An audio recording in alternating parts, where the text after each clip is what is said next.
మిమ్మును శపించు వారిని దీవించుడి. మీకు అన్యాయం చేస్తున్నారు, మీ పైన అబద్ధ సాక్ష్యం చెప్తా ఉన్నారు, మిమ్మల్ని నేరస్తులుగా చేస్తూ ఉన్నారు, మిమ్మల్ని కిందికి లాగాలని చూస్తూ ఉన్నారు, మీ పైన అబద్ధాన్ని సృష్టించబోతున్నారు. అప్పుడు మీరు ఏం చేయాలి? వారిని దీవించాలంట. ఇది సాధ్యమా అమ్మా? అంత సాత్వికులుగా మనం ఉంటామా? యేసు ప్రభు అంటే ఉన్నాడండి, ఆయన మరి అంత ఘోరమైనటువంటి పరిస్థితిలో ఆయనను హింసిస్తున్నప్పటికీ, అబద్ధ సాక్ష్యం పలికినప్పటికీ, ప్రజలందరూ కలిసి ఆయనను సిలువ వేయండి అని మొరపెడుతున్నప్పటికీ, ఆ రాజకీయాలకు బలైపోయినప్పటికీ ఆయన మౌనంగా ఉన్నాడంట. అలాంటి జ్ఞానము మనకు కావాలా? అలాంటి తెలివిని మనం సంపాదించుకోవాలి. మిమ్మలను శపించు వారిని దీవించండి. ఎందుకో తెలుసా? నీ శత్రువును నువ్వు క్షమించగలిగితే వారి శాపనార్థాలు కానీ వారి ప్రయోగాలు కానీ దేవుడు చూసుకుంటాడు. మనం తీర్పు తీర్చాల్సిన పనిలే, మనం వారిని దండించాల్సిన పని లేదు, మనం వారిపైన బురద వేయడానికి అవసరం లేదు. క్రైస్తవునికి తగదు, దేవుని బిడ్డలకి అది తగదు. దేవుని బిడ్డ ఎప్పుడు కూడా ఇతరులను ప్రేమించే వ్యక్తిగా ఉండాలి, ఇతరులకు సహాయం చేసే వ్యక్తిగా ఉండాలి, వారి కొరకు ప్రార్థన చేసే వ్యక్తిగా ఉండాలి. వారి కొరకు ప్రార్థన చేస్తూ ఉండండి. వారి నిమిత్తము, వారి జ్ఞానము అంటే ఏ జ్ఞానము వారు కలిగి ఉన్నారు? మూర్ఖపు జ్ఞానం కలిగి ఉన్నారా? ప్రార్థన చేయండి. అంతేగాని వారు ఎదుట పోయి వారి ముఖం పట్టుకొని నువ్వు మూర్ఖుడవు, వ్యర్థుడవు, దుర్మార్గుడవు అని తిట్టమని మన గ్రంథం మనకు చెప్పట్లేదు. మన గ్రంథం మనకు నేర్పిస్తూ ఉన్నది, ఇదిగో మిమ్మల్ని శపించు వారిని దీవించండి. ఇది మనం నేర్చుకోకపోతే నిజముగా మనము క్రైస్తవులంగా పిలువబడమండి. ఎందుకంటే సామెతల గ్రంథం 15వ అధ్యాయం 1వ వచనము ఈ విధంగా మనకు నేర్పిస్తా ఉన్నది. మృదువైన మాట క్రోధమును చల్లార్చును. ఏమంట? చూడండి, మృదువైన మాట క్రోధమును చల్లార్చును. నొప్పించు మాట కోపమును రేపును. ఒక చిన్న గొడవ జరుగుతుంది అనుకోండి, అక్కడ మృదువైన మాట అంటే వారిని నొప్పించకుండా, వారి సమస్యను అర్థము చేసుకొని నెమ్మదిగా, త్వరగా కోపపడకుండా, కొంత ఆలోచనతోటి నీవు గనక మాట్లాడగలిగితే ఆ కోపము లేదా అక్కడ జరిగే ఆ యొక్క గొడవలను నీవు చల్లార్చవచ్చు.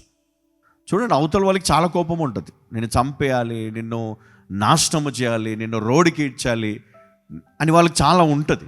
కానీ నువ్వేం చేయాలి అంటే, నువ్వు వాళ్ళలాగా తొందరపడొద్దండి. వాళ్ళలాగా మనం తొందరపడితే వాళ్ళకు మనకు తేడా ఉండదు.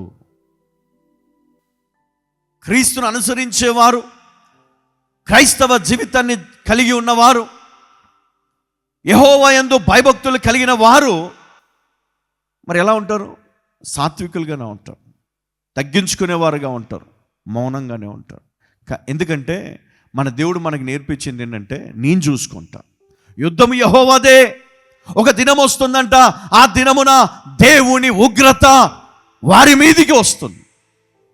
ఎందుకంటే నీ పని నువ్వు చేసుకుంటున్నావు, నీ ప్రార్థన నువ్వు చేస్తున్నావు, బుద్ధిగా భయము కలిగి భక్తితో విశ్వాసముతో వాక్యానుసారమైన జీవితాన్ని కొనసాగిస్తూ ఉన్నావు.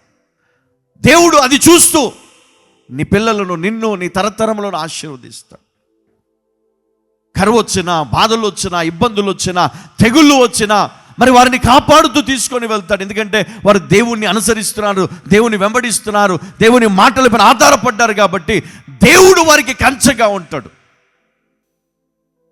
కవచముగా ఉంటాడు దేవుడు వారికి. ఎన్నో ఉదాహరణలు బైబిల్లో మనం చూస్తాం. దేవుని అనుసరించిన వారు, దేవుని పైన భయభక్తులు కలిగిన వారిని దేవుడు ఏ విధంగా ఆదుకున్నాడు, కాపాడాడు మనం చూసాం.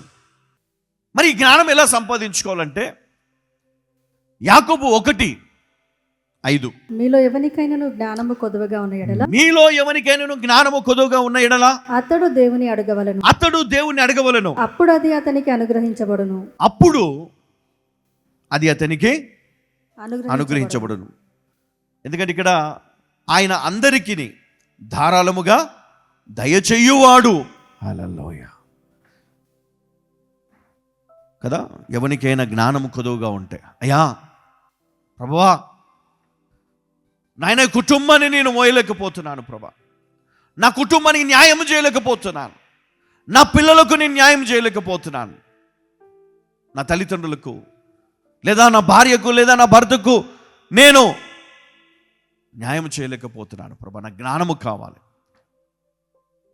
ప్రభా. నేను ఈ లోకములో పడిపోతున్నాను ప్రభా, నేను వ్యసనాల్లో పడిపోతున్నాను, నేను తాగుబోతుగా మారిపోతున్నాను, ఒక వ్యసన పరునిగా మారిపోతున్నాను. దేవా, నాకు జ్ఞానము కావాలి, నీ కృప కావాలి.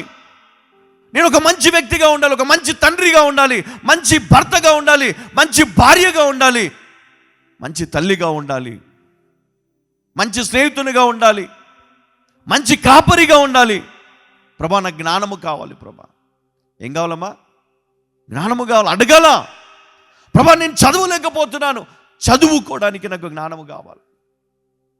ఈ సమాజం కొరకు నాకు జ్ఞానము కావాలి ప్రభా. పరిశుద్ధ గ్రంథములో ఉన్నటువంటి ప్రభా నీ యొక్క జ్ఞానము నాకు నేర్పించు, బోధించు.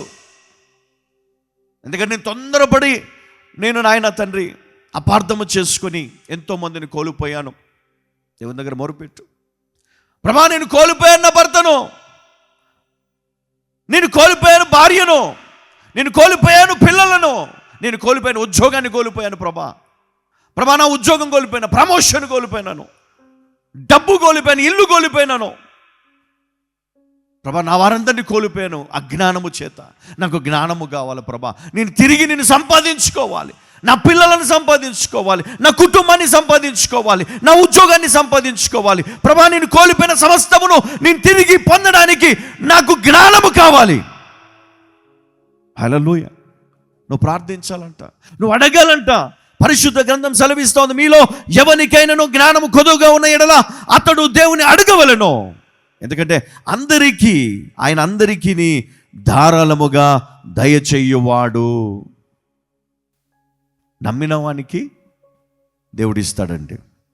నీకు నమ్మకం లేదనుకోండి, విశ్వాసం లేదనుకోండి, నువ్వు పొందలేవు. ఏదో దైవజనుడు చెప్పాడు కదా నాకు వచ్చేసింది, దైవజనుడు చెప్పాడు కదా నా రోగం పోయింది కాదు. నీ విశ్వాసం, నీ పట్టుదల, నీ ప్రయత్నము నిన్ను నిలబెడుతుంది. హల్లెలూయా, హల్లెలూయా, హల్లెలూయా.